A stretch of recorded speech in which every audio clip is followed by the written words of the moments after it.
كل سنة وحضراتكم طيبين. هناخد مع بعض النهاردة طقس جمعة ختام الصوم.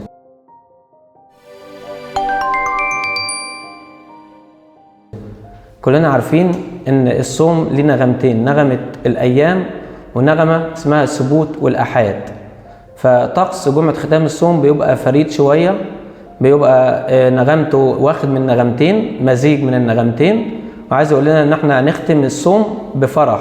ففي رفع بخور باكر يصلى الطقس كما في السبوت والأحاد، لكن ناخد بالنا هيتقري فيها نبوات وهيتقري فيها الطلبة كما في الأيام بتاعة الصوم المقدس. بعد رفع بخور باكر في جمعة ختام الصوم يصلى صلاة اسمها صلاة الأنديل العام. صلاة الأنديل تصلى بعد رفع بخور باكر مباشرة، بنصلي فيها 7 صلوات.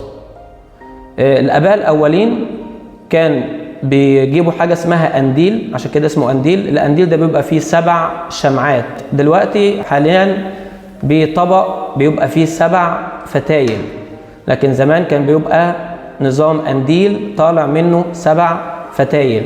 حد يسألني يقول لي طب ليه 7 فتايل؟ اشمعنى 7 فتايل؟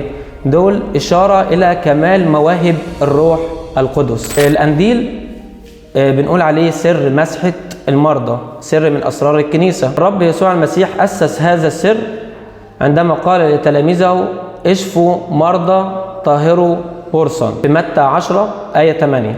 والقديس يعقوب برضو أكد على هذا السر، إصحاح 5 آية 14 إلى آية 15. بيقول أمريض أحد بينكم فليدعو خصوص الكنيسة فيدهنوه بزيت باسم الرب، وإن كان قد فعل خطية تغفر له.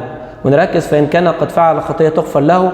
فهنا عايز يقول لك إن هنا بيبقى فيه سرين، سر الاعتراف قبل سر مسحة المرضى. فالمفروض أبونا يهتم بنقطة إن هو ياخد اعتراف للشخص اللي هو هيتعمل له سر مسحة المرضى، بعد كده يصلي سر مسحة المرضى. فهنا يعتبر بنصلي سرين من أسرار الكنيسة ال7. فالمفروض بقى ان ابونا يلبس حاجة اسمها الصدرة، عشان ده سر من اسرار الكنيسة، فبيلبس اللبس الكهنوتي.